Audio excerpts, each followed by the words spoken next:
absolutismo monárquico, Europa da época moderna, séculos XV, XVI, XVII, XVIII. Bem, gente, estamos entrando em contexto europeu, né? Até agora, a gente viu muito do processo de colonização da América pelos europeus. A gente viu que, especialmente a colonização portuguesa, né? A gente viu a formação dos primeiros núcleos lusitanos aqui no Nordeste açucareiro. Vimos depois a invasão holandesa, vimos depois a interiorização da colonização portuguesa para a região das Minas, com a descoberta dos metais preciosos, e estamos caminhando para o processo de independência dessa colônia da sua metrópole Portugal e a formação de um país chamado Brasil, que é o país que nós vivemos. Bem, para entender isso, a gente tem que conectar com alguns fatos que estão acontecendo na Europa ao longo desses séculos. A gente falou aí de aproximadamente 3 séculos, né? 1500, 1600, 1700. Tem que entender o que estava acontecendo lá na Europa, que vai também influenciar aqui nas Américas. Afinal, esses mundos estão conectados, a Europa, a América, a África e a Ásia. Tá? A época moderna é a época da globalização, entre aspas. Alguns historiadores chamam, né, de globalização porque é a interconexão entre esses continentes todos. E a história da América, da formação desses países que a gente conhece aqui, né, como Brasil, Argentina, Chile, Peru, Estados Unidos, México, são países que surgem do movimento de independência ou das guerras de independência contra as metrópoles, tá? Contra os países europeus colonizadores. E para a gente entender isso, a gente tem que entender alguns fatos que aconteceram na Europa também, como, por exemplo, a Revolução Inglesa, o movimento iluminista, a Revolução Francesa, que são episódios contestadores, são episódios que se contrapõem, né? São movimentos de contraposição ao poder absoluto dos reis da Europa. Portanto, são movimentos contrários ao absolutismo. Absolutismo significa o poder total de reis em cada um dos países, né? Então, a gente tem que entender, para entender tanto a independência do Brasil, como a Revolução Inglesa, a Revolução Francesa, a gente tem que entender, então, portanto, o que foi esse absolutismo monárquico, né? O que foi esse poder absoluto dos reis na Europa, né? Na Inglaterra, na França, em Portugal, né? Que são estados nacionais. Muitas vezes eu vou falar aqui estados, né? Vocês podem interpretar estados como países, né? Como esses países se construíram como estados absolutistas e a partir de quando que esses reis caíram, né? Perderam suas cabeças, literalmente, e no lugar das monarquias absolutistas foram implementadas repúblicas, as repúblicas que a gente conhece hoje. Cada país é uma república, né? Claro que tem a figura do rei ainda está presente, por exemplo, na Inglaterra, mas quem manda lá mesmo é o parlamento, né? E a gente tem que entender então o que é esse estado absolutista monárquico ou simplesmente absolutismo, né? Para a gente entender como é que surgiu isso, a gente tem que entender qual é a função do estado absolutista, né? Bem, o estado absolutista, ele surge, em primeiro lugar, da aliança entre reis e uma classe social nova que está surgindo na Baixa Idade Média, conhecida como burguesia. Então, quando a gente está tratando da Idade Média, tem que resgatar as aulas lá de Idade Média, né? Quando a gente fala na Baixa Idade Média, que é o período do final da Idade Média, ali em 1300, 1200, 1300, 1400, né, chamada Baixa Idade Média, a gente tem o surgimento e o fortalecimento de uma nova classe social chamada burguesia. Por burguesia a gente pode entender a classe ligada ao comércio, à troca e à venda de objetos, aos banqueiros, às finanças, às moedas, tudo relacionado ao comércio, a troca e a venda de produtos, os empréstimos a juros, e a um ideal de sociedade baseado no consumismo, no consumo de mercadorias, na troca e na venda de mercadorias e de objetos materiais, né? E também baseada na ordem do lucro, né? Todo burguês, todo comerciante deseja obter lucro com a venda dos seus produtos, né? E essa classe burguesa, ela é novidade na Baixa Idade Média, né? Porque a Baixa Idade Média você não tinha comércio, antes da Baixa Idade Média você não tinha muito comércio. Você tinha, a economia era uma agricultura de subsistência praticamente, né? Você tinha os feudos, os senhores feudais, que eram os donos das terras, e esses senhores feudais, eles eram militares, eles eram preparados para proteger os feudos, fazer guerras e proteger os camponeses que ali viviam. E, em troca dessa proteção, os camponeses ofereciam a sua força de trabalho, cultivando trigo, leguminosas e alimentando esses senhores feudais e também o clero, a igreja. E a igreja, em troca, oferecia a salvação para esses camponeses e para os senhores, né? Então, resumidamente, essa é a sociedade medieval. Acontece que, por volta do século XIII e XIV, esse comércio vai se intensificar por conta dos excedentes da produção agrícola, né? Ou seja, os feudos vão começar a produzir mais do que eles precisam para sobreviver. Essa produção excedente se deve graças ao fim das pandemias, né? Você teve o fim lá da peste negra, que devastou boa parte da Europa. Você teve um crescimento, então, na produção agrícola. Isso acabou estimulando a troca entre os feudos e o surgimento de rotas comerciais, de feiras comerciais, onde esses excedentes eram trocados, e esse comércio ele começou a se conectar também com comerciantes da Ásia, né? E o mundo começou a se transformar, né? A burguesia começou a se fortalecer como uma classe poderosa ali na Baixa Idade Média.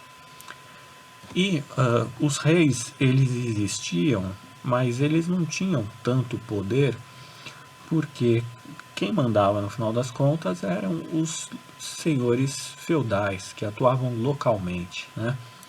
Então você tinha lá um conde, um marquês, um duque, que era o dono do pedaço lá, e ele mesmo aplicava justiça, ele fazia acordo ali com os camponeses, o regime de trabalho, e tinham muita autonomia, certo?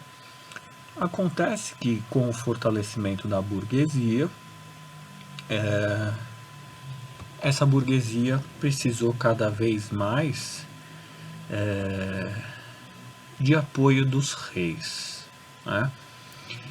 E os reis, por sua vez, como começaram a perceber que a burguesia era uma classe forte, que estava crescendo, ela automaticamente também aceitou essa aliança com a burguesia, porque aí sim ela poderia se tornar mais poderosa do que os senhores feudais, os condes, os duques, né? Os marqueses, enfim.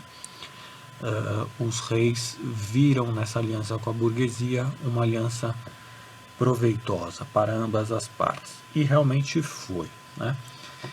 Porque aí o rei tinha um papel para atender a burguesia, por sua vez, também tinha um papel para atender o rei. Né? E como é que funcionava isso? Né? Quais são as atribuições dos reis ou, né, dos monarcas? Né? Os monarcas eles iam ter que centralizar o poder. Né? O que significa isso, centralizar o poder? Significa que eles iam ter que concentrar poder e padronizar a justiça e padronizar as moedas. Ué, para quê? O que significa isso? Padronizar a justiça significa que eu, rei, vou criar um conjunto de leis que dizem o que é certo e o que é errado, e isso vai ser aplicado de forma padronizada para todos que vivem dentro dessa fronteira. Né? Então, roubou, paga tantos anos de prisão. Matou, paga tantos anos de prisão. Né? Isso tudo são padronizações dos direitos, né? São padronizações da justiça. O rei também ele vai ter a função de, por exemplo, padronizar as moedas. Então, ele vai dizer o seguinte, ó, essa moeda vale tanto dentro dessa fronteira. Né? Essa medida, né, 1 quilo, 2 quilos, é a medida que vai ser utilizada dentro dessa fronteira. Né? Tudo isso é importante. Quer dizer que não havia, então, padronização de moedas, de pesos antes disso? Não havia. Né? Realmente não havia. E hoje a gente sabe, né? Cada país tem uma moeda, tem o euro, o dólar, real, libra. Tudo isso, a moeda representa a riqueza produzida dentro de um Estado nacional, dentro de uma fronteira. Se você tem, imagine só, aqui dentro do Brasil, né? O Ceará com uma moeda, o Rio Grande do Sul com outra, vira uma bagunça. Para ter uma função de um Estado centralizador, do rei, é, portanto, criar padrões monetários, pesos e medidas. E isso favorece quem? Favorece justamente a classe comerciante ou a burguesia, né? Então a burguesia pedia isso e o rei vai lá e cria isso, né? Outra função do Estado centralizador absolutista vai ser a adoção de mecanismos protecionistas, né? Que garantam a expansão das atividades comerciais, né? Ou seja, os burgueses vão chegar para o rei e falar assim, ó, dentro dessa fronteira, eu quero que você, rei, proteja os nossos comerciantes para que a gente não sofra concorrência de comerciantes vindos lá de outros, da Ásia, por exemplo, de outras regiões. Eu quero que aqui seja garantido a proteção aos preços para que a gente possa vender aqui dentro, né? Então, o Estado cria medidas protecionistas, né, para favorecer a burguesia a obter lucro dentro da fronteira nacional. Né? Então, por exemplo, o rei da Inglaterra vai falar, ó, aqui dentro da Inglaterra só vai poder ser vendido trigo por esses comerciantes ingleses aqui, né? Se chegar um comerciante alemão, ele não vai poder vender, né? Então, medidas protecionistas. Né? Adoção também de incentivos comerciais, né? Para estimular a burguesia a obter novos produtos e novas redes comerciais, como, por exemplo, um estímulo às navegações, né? Que é uma coisa que vai acontecer primeiramente em Portugal, o Estado monárquico em Portugal vai estimular as navegações para a burguesia portuguesa poder obter produtos lá na Ásia, né? Especiarias, etc. Então, esse é o papel das monarquias absolutistas, né? Garantir preços, medidas e leis para a burguesia exercer a sua função de criar comércios, redes comerciais, expandir territorialmente, né? E tudo isso vem somado também, né, a uma decadência, né, um declínio do poder da Igreja Católica, né, que tinha um poder de influência muito forte na população da Europa. E quem vai assumir cada vez mais um papel importante também, junto com a Igreja Católica, que vai continuar sendo muito poderosa, claro, vão ser os estados, vão ser os reis, né? Os reis vão compartilhar ali com a igreja, inclusive vão fazer uma aliança, né, com a igreja, né, onde os reis vão obter apoio da Igreja Católica, e a Igreja Católica vai obter apoio dos reis, né, para exercer esse poder real ali, né, compartilhado com os ideais do catolicismo, do cristianismo, né. Tá? Então, isso vai se expandir, essa aliança vai começar a se expandir e vai começar a gerar centralização de poder em torno da figura do rei, né? Isso vai estimular o desenvolvimento do estudo do direito, né? Normalmente quem estuda direito também tem pretensões de exercer cargos públicos no Estado, né? Então você pode ver que política e direito tem tudo a ver, né? Política tem a ver com discussão, tem a ver com aplicação de regras, aplicação de leis, né? E os estudantes de direito que pertenciam às elites, eles se formavam com esse objetivo muitas vezes, né? De fazer parte do Estado ali, assumir a elite dirigente dos países. E a gente vai ter também um movimento do renascimento cultural, que está ligado ao campo cultural, das artes, né, que estimula o desenvolvimento, estimula que as sociedades europeias sejam cada vez mais baseadas nos valores da burguesia, dos valores do nacional, né? Então, esse é o pano de fundo do surgimento das monarquias absolutistas e o seu papel. Olha só, se a gente pegar esse mapa do início do século XVI, a gente vai ver quais são os estados monárquicos absolutistas na Europa. A gente vai ter o reino da França, o reino da Inglaterra, o reino da Escócia, o reino da Espanha, o reino de Portugal, tá? Aqui no caso da Alemanha, que não era Alemanha, porque a Alemanha não tinha sido unificada ainda e também não existia Itália como um país unificado, né? Você tinha um território bem fragmentado, com vários príncipes, vários reis, vários condes, né? Que eram a República de Veneza, o Reino de Nápoles, e aqui o Sacro Império Romano Germânico, tá? Aqui na Escandinávia, o Reino da Dinamarca, o Reino da Noruega, o Reino da Suécia. Então você vai ter aqui, ó, os estados nacionais, ou os países, que eram governados por monarcas, e que transmitiam seu poder de pai para filho, de pai para filho, de pai para filho, ad eternum, né? Criando ali uma estreita aliança com a burguesia e com a Igreja Católica, tá? Bom, aqui mais um slide com as características do absolutismo, que a gente pode ver para a próxima aula, tá bom? Um abraço.